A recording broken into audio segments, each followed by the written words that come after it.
So good. Treat her right. Mother, I always love her.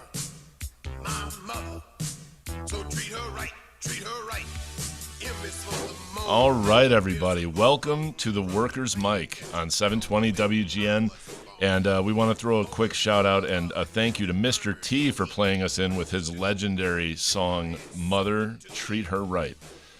So it's Ed Maher here with you this morning, and I'm joined by Phil Davidson from the Mid-America Carpenters Regional Council. Good morning, Phil. Good morning, Ed. Happy Mother's Day. Happy Mother's Day. You got me jazzed with that Mr. T banger. I know. I feel like you and me are probably going to be in a little bit of trouble for not being, out taking our respective mothers out to breakfast or something like that this morning, but we're on a mission. We're taking all the mothers out this morning with this content. We're going to be shouting out to moms throughout the show today because Mother's Day, it falls once a year, but we've always got to show some love to the moms. Absolutely. So why don't you tell us about your mom? Give your mom a shout out. Happy Mother's Day, Ellen McDermott Davidson, a retired steward for the Chicago Teachers Union, longtime Very teacher, educator, good, strong unionist.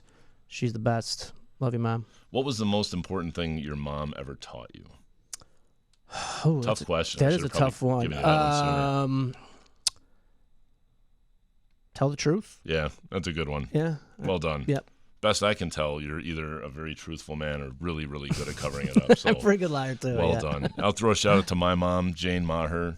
She was a nurse for her entire career. Very sage woman. She taught me that integrity is all you have in this life, and without integrity, you don't have anything else. So, love you, Mom. I know you're listening. You always do. You're the best. So, this show is going out dedicated to all the moms. That includes moms. It includes grandmas, aunts, stepmoms, foster moms, people who can't be moms, people who want to be moms. Anybody out there who's filling that hole and filling that place in somebody's life. Happy Mother's Day to you. And especially to our union moms. Yeah, absolutely. Absolutely. And the ones that are out there working, hard every day. Raising kids, working out there in the field. Yeah. Respect. Love you. Yeah. And one of the most famous union moms, or the moms in the labor movement, of course, Phil. Mother Jones. That would be Mother Jones. And we've got news on that front. There's going to be a memorial for her downtown, I believe, at Water Tower. Okay. There's going to be a statue that Nice. A lot of the building trades, I'm pretty sure yours contributed to, as did mine, will be one of the very first statues honoring a female legacy in the city. So very cool. Obviously, Mother Jones is the grandmother of agitating, I think is her nickname, and led coal miners, led textile workers. I mean, you name it, she was there from the get-go. She was a badass. I don't know, can yeah. I say badass? I'm not sure if I can say it, but I did. So yeah. Mother Jones is worthy of that title. And shout out to Dave Rathke, friend of the show, who's kind of leads the effort on getting Mother Jones the recognition she deserves, both Chicago, nationally, internationally. Yeah, yeah, absolutely. So we've got an exciting show coming up today. We have the diversity coordinator for the Mid-America Council of Regional Carpenters, Mac RC. I totally butchered that, but I'll get it right. I will get it right one of these days. We have the diversity director, Jonathan Jones, coming on. We'll be talking a little bit about AI and technology and robotics and how it's affecting the writers' strike right now, what that means for labor, and kind of some of the other fights that workers have had historically with technology, robots, and now the differences I think the robots are thinking. Check in on that writer's strike. Yeah, absolutely. And then at the end of the show, we'll be busting a union myth. We'll be bringing back our much beloved and requested union myth of the week. There's a lot segment. out there. There really are. A lot of misinformation. So we'll be touching on that. But stick with us. We're going to be back after this break with Jonathan Jones, the diversity coordinator for the Mid-America Carpenters Regional Council. Is Mr. T going to take us out? Can we get Mr. T to take us out? There he is. All right, stay with us, everybody. 720 WGN.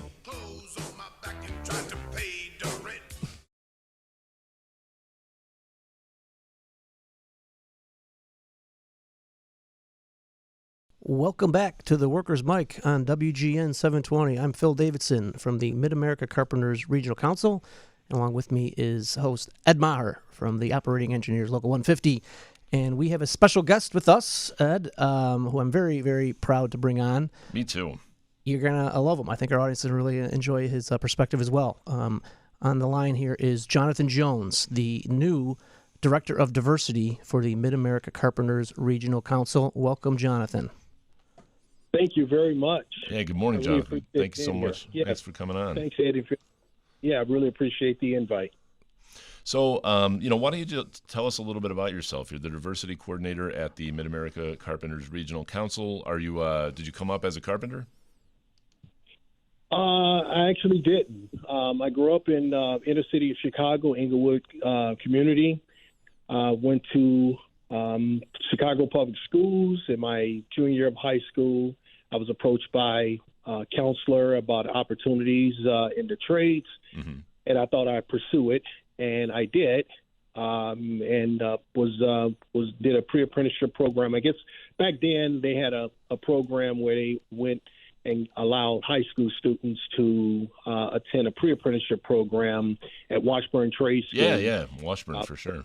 Yeah, for 2 years, and you receive credits towards graduation. So I took advantage of that program, and transitioned from that program took the test and transitioned to the Carpenters Union. Oh, very cool. It's interesting that you bring up Washburn. I mean, it's one of the trade schools that created an entire generation of construction workers in Chicago. And later on, maybe I'll come back to that because we could sure use places like Washburn in Chicago today. But tell us a little bit about what you do on a day-to-day basis, just trying to attract people to the trades, to the carpenters. Yes, there is so many great opportunities in the Carpenters Union. I mean, our scope of work is so broad. We could really advertise to a wide variety of people that are interested in different whatever scope. I mean, we most folks don't understand that even at the airports, the conveyor belts that move the luggage, that's all carpenter work. Interesting. So we have underwater welders. We have cabinet makers. So the scope of work in carpentry is so broad, and the benefits that we have are wonderful. And most folks go to a 4-year college and have to pay back so many thousands of dollars of college debt. Well, we pay you to be a part of our program. Right. We talk about it a lot on this show about how the economics of unions are such a good deal for workers, and sometimes it's just a matter of getting the word out to people and letting them know that there are opportunities. It sounds like you were fortunate to have a guidance counselor who knew about this, knew about these opportunities.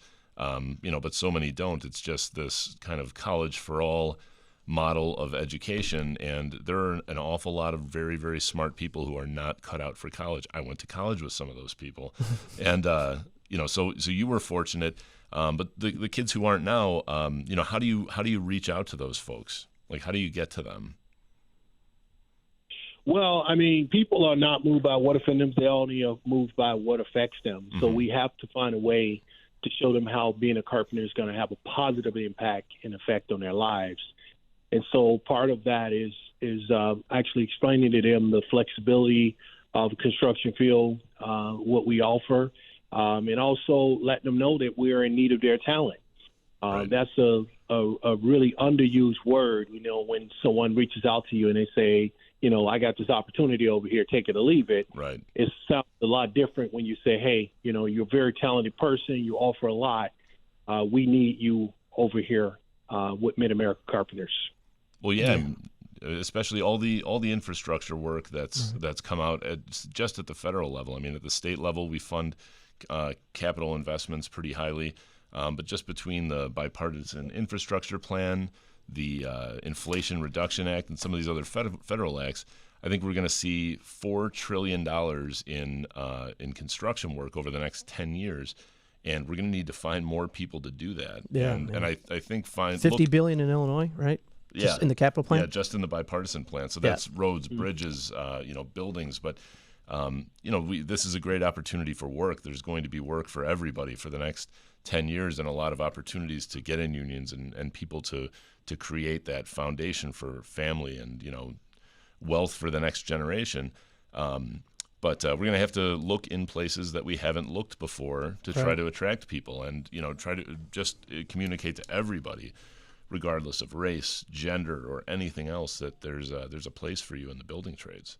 Yeah, right. Jonathan, tell us a little bit about how, you came up in the trade, you wore the bags, then you became a representative, and now, you're the director of diversity, and a lot of that involves recruiting. And maybe you could talk a little bit about this position, why it was created, and why this is such an important focus of not just the carpenters. I think Ed would agree about, for trades everywhere. Absolutely. Yeah. Yes. So being a proud member for 32 years and 22 years as a full-time representative, we've been able to really hit the ground running. Obviously, been African-American, working in the trades, working all over the state of Illinois. In my coming up through the apprenticeship, I have a very unique view of our field. And also I'm an example that if you put your mind to it, you can make it through and really make a great career for yourself. It is vitally important also because the other part of it is that we are in need of diverse talent. And that's what the world is coming to. And I sometimes I kind of look at the word diversity. Diversity is a wonderful word, but the issue has been that there has been a lot of talented people, but the doors haven't been open in the past. But now, as we start recruiting, we understand that talent is in every segment of our population.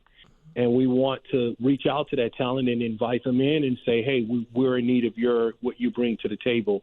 Mid-Americas in particular, our EST, Gary Pernar, has had the vision, and he brought and he said, hey, we need to do something. We need to do outreach and bring more folks of color, females, into the trades because they bring a unique talent to the industry. And so that's what I've been set out to do, and I'm really, really happy about it. We've been getting some real good traction.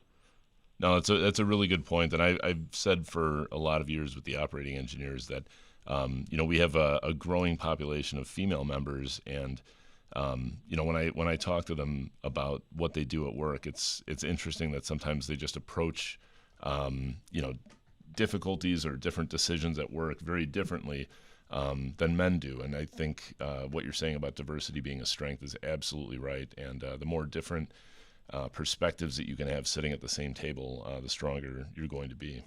Right. Jonathan, and I know we've talked about this a little bit before, it's not just within the unions and the trades themselves where there's a real focus on increasing diversity. It seems to be taking hold in the industry as well. I know several of our contractors, they're putting out they're putting out videos on their websites, on their social media, elevating diverse members of their workforce. Yes, absolutely. I was appointed by our EST to sit on the Association of General Contractors DEI board, and the contractors are definitely understanding the importance of it. The request is coming from many of our end users, with the federal government, with the state, with a lot of private vendors. They are understanding that they've been missing out on a huge talent pool of individuals for whatever reason, and they want to make sure that they take advantage of that and really bring in this next generation of workers that's going to take their companies to the next level. There's been much research has been done that shows that companies that have diverse talent are companies that have a better cutting edge and their profitability is higher.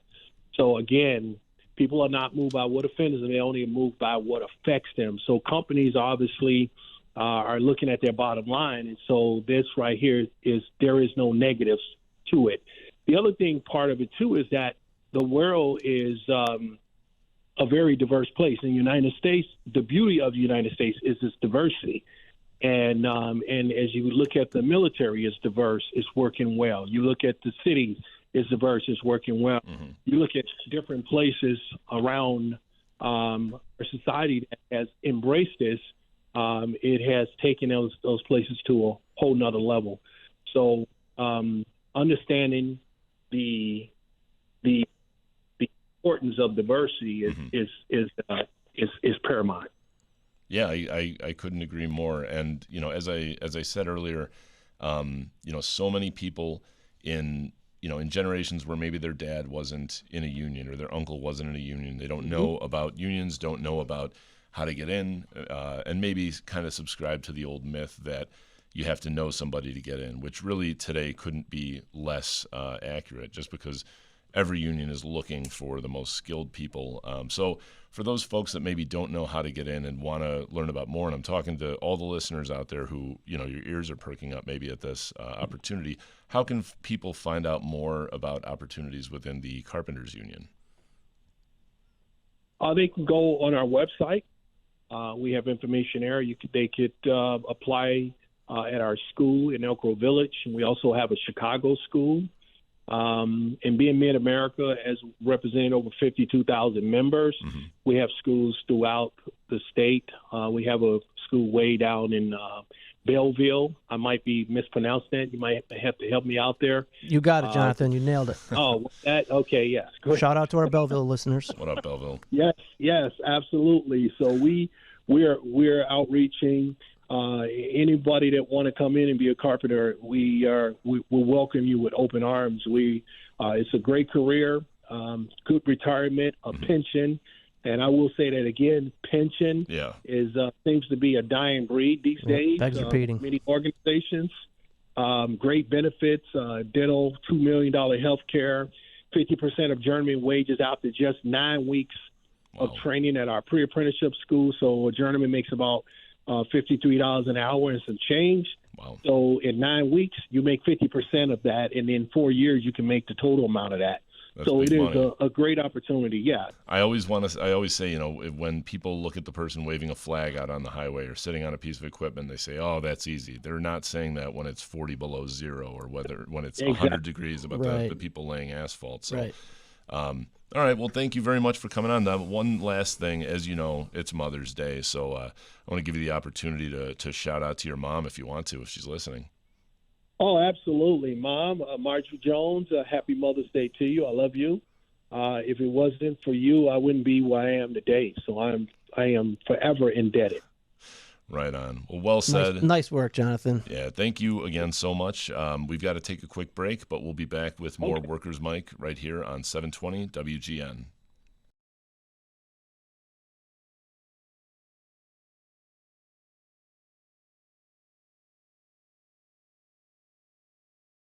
Welcome back, everybody, to the Workers Mike right here on 720 WGN.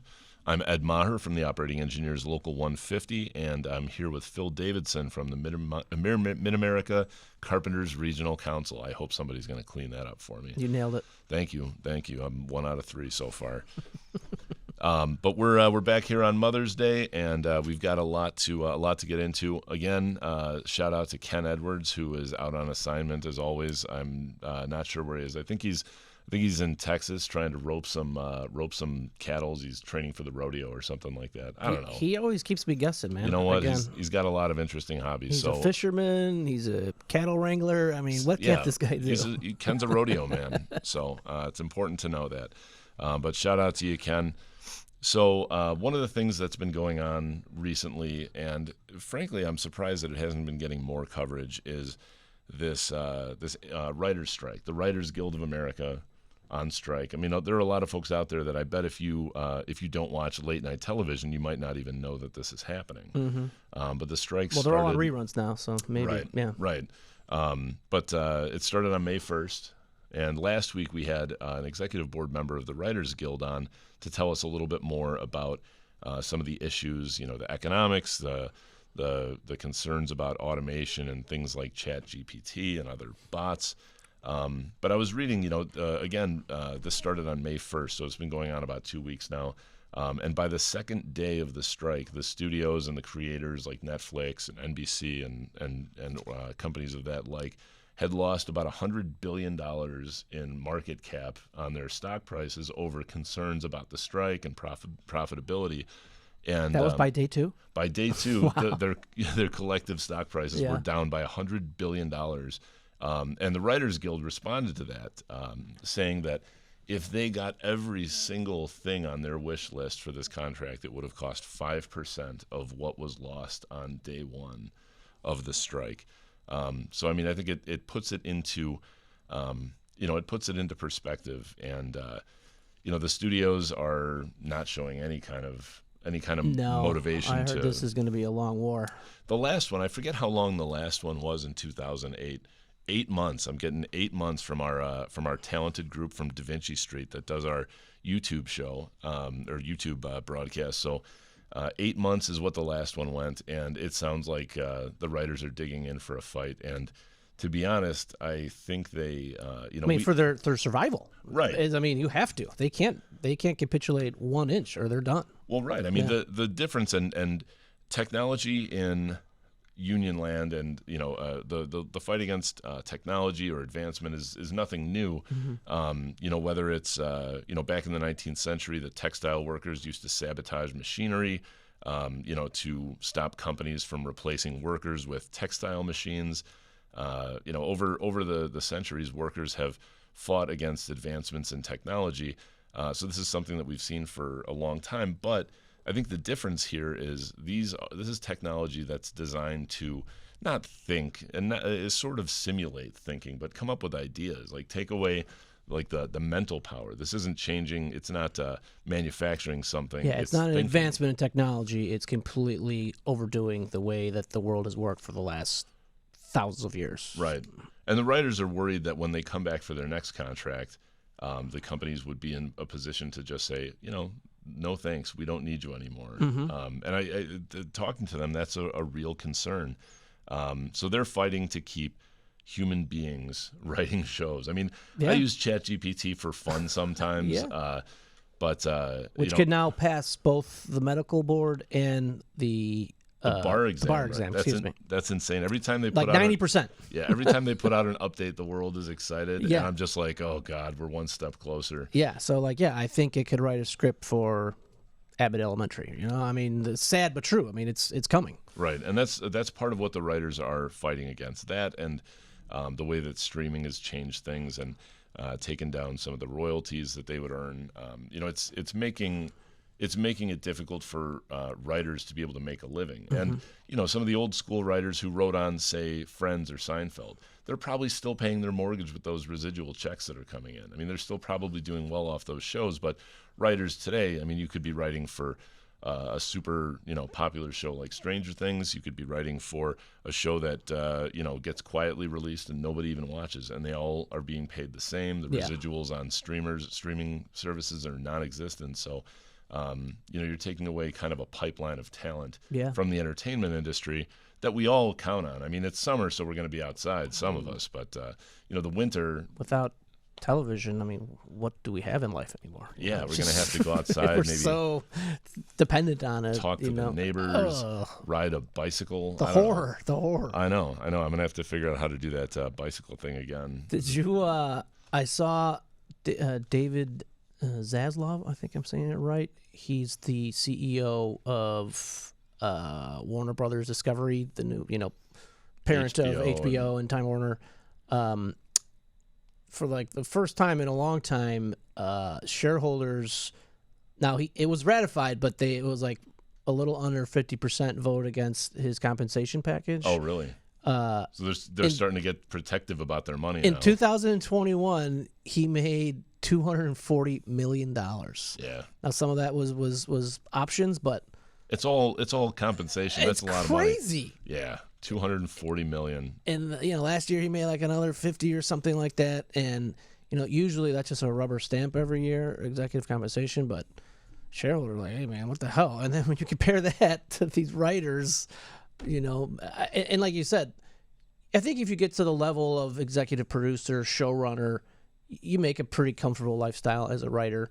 But that takes years of experience and years working in the trenches as a staff writer, story writer, whatever it is, to get to that level. And so basically, at this point, you're creating zero opportunity for a creative writer, to have a career that could, that would be family sustaining. Yeah, and I think it's just going to be non-existent. And part of the problem also is that the role of writers is being changed. They're trying to streamline the process for producing shows. So they just take the writers, they put them in a room, and I think that's called a pre-room.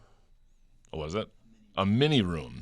I'm learning about this every week, but it's called a mini room. That you go in, you do the writing for the show, and then you're gone, and then they produce the show. So all the writers who used to stick around and be involved in production and learn about the different pieces of production, and turn out to be showrunners and producers themselves, that pipeline is being closed to them. So, I think it's another concern that the writers have. So again, I mean, I said it last week, but these writers are fighting to keep human beings doing this work.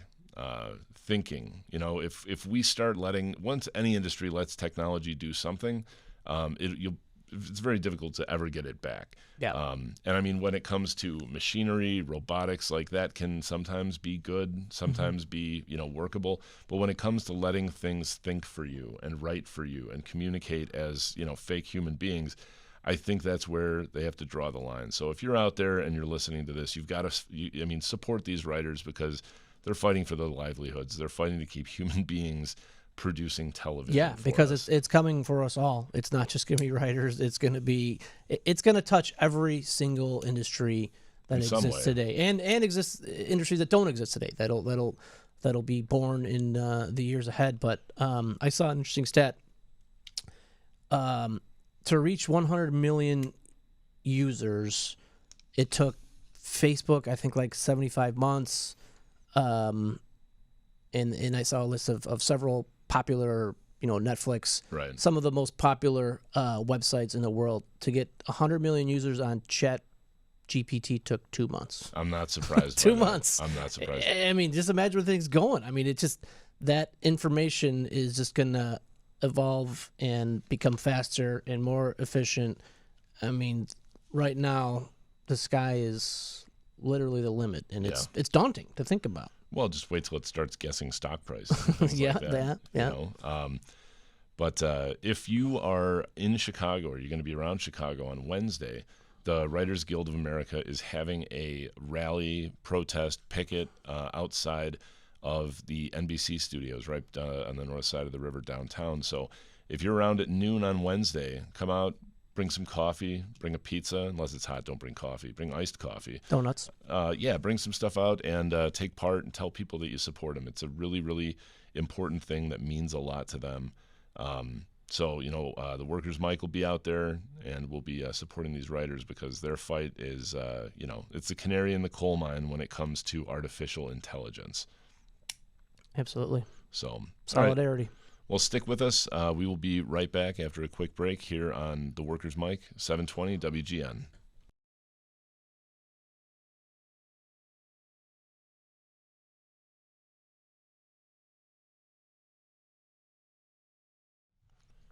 Welcome back, everybody, to the Workers' Mic right here on WGN 720. I'm Ed Maher here with Phil Davidson.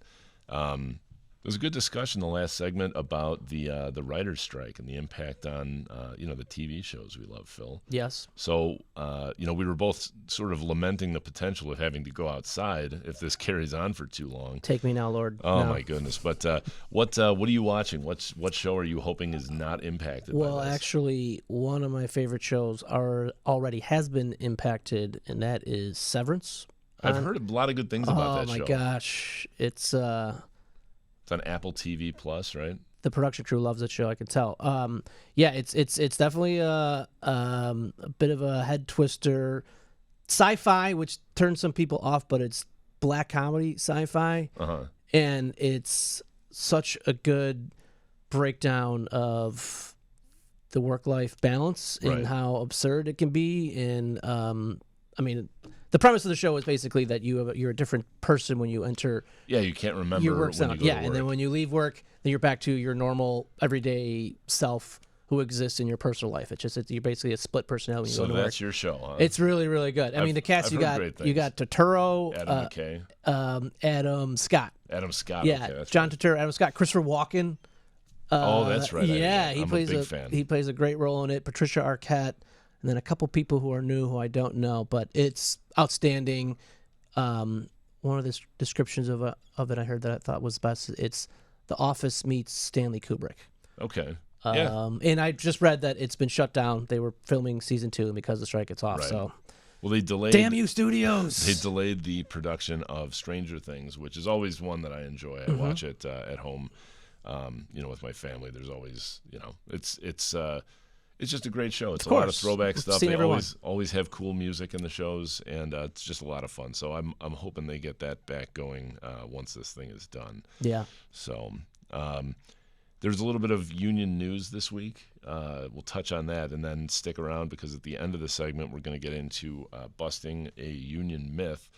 But the news I wanted to talk about is I read that Bluebird. If you've ever ridden a school bus to school, you know that Bluebird is where it all, where it starts and ends. That's the manufacturer of all the school buses. So like everyone almost, right? Yeah. I mean, I'm sure they have the dominant market share, Bluebird. Yes, for sure. I've never seen a non-Bluebird bus. I think I've only ridden on Bluebirds, Yes. and they've got exclusive. They're made in Georgia, and they have 1,400 employees. So they have a union election that started late this week, where workers could start to vote, and I think it ends over the weekend. So we should be able to have some news next week on where this went. But 1,400 employees in Georgia. They're being led by, they're trying to join the United Steelworkers, and they are, they're working to get themselves a union. So I'm throwing a shout out to the Bluebird school bus employees in Georgia. Give them hell, guys. Go get them. And I'm thinking also, that if they get in there and these buses are union made, maybe they can figure out a way to make the windows go down all the way. Yeah, a little more WD-40. Yeah, because you'd put those Windows. things, there was a line, and, if you put it further down than that, you had a bus driver You're always screaming pinching at you. your finger, trying to Always. squeeze. Yeah, I always walked out of there with a new cut. Yeah.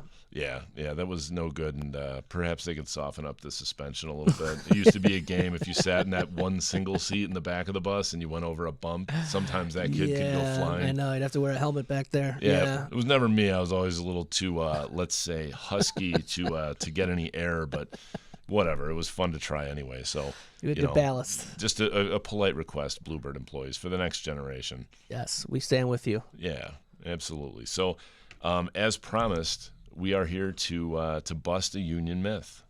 And we don't have any fun audio features for Mythbusters, and I'm not. We could play try to Mr. make T one. again.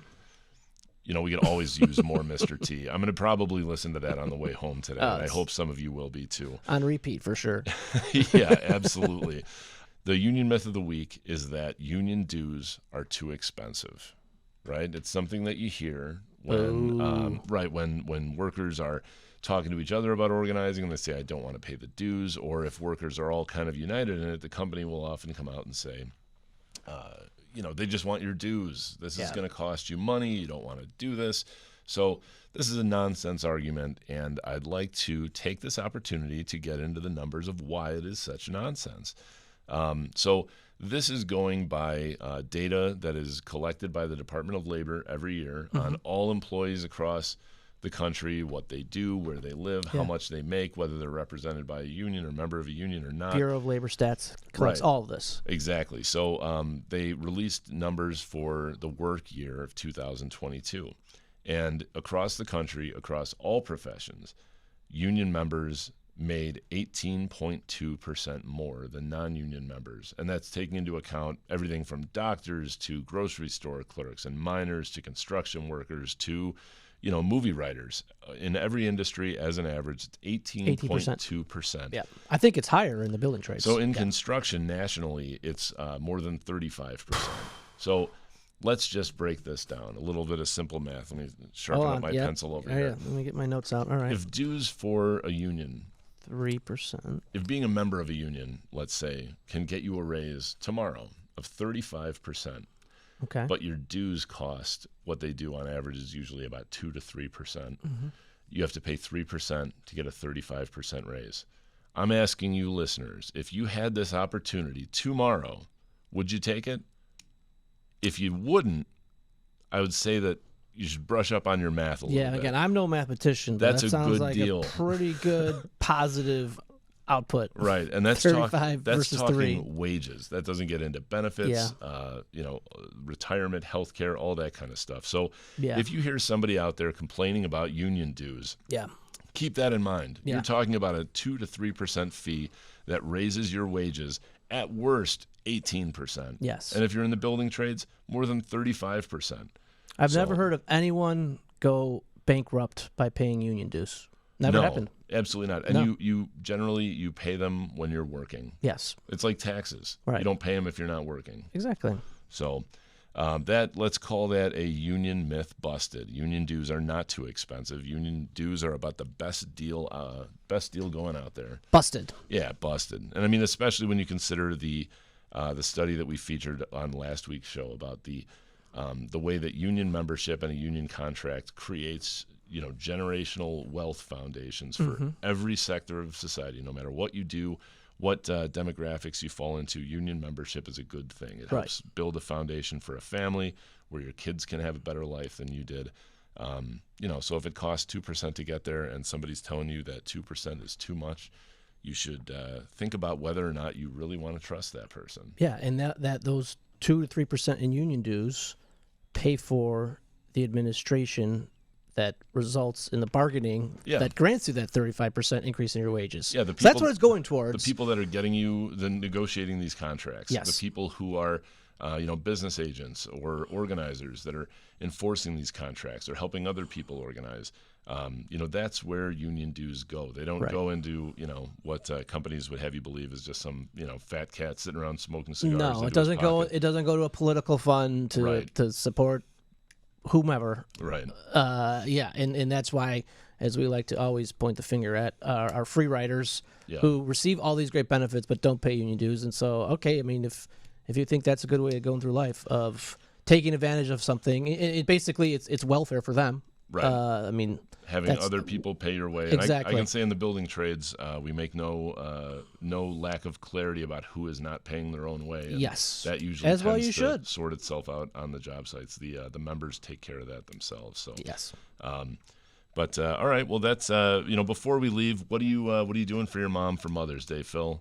We're gonna go to brunch at my sister's in the morning, and then rest of the day we'll be taking care of the other most important mom of my life, my wife. Yeah. So it's her day. She's gonna get pampered. Double duty. Duty. Me too. We're doing brunch later, and then just planting some flowers, doing dinner, and probably cooking out at home, and letting her do whatever she wants. That sounds like to a great get Sunday. away and have a quiet afternoon. So, all you moms out there, have a great day today, and all you people who are taking care of moms today, don't screw this one up. Show them a good time. Pressure's on. So, well, thanks everybody again. It's Ed Maher and Phil Davidson here for the Workers' Mic. We'll be back with you again next week right here on 720 WGN. Happy Mother's Day.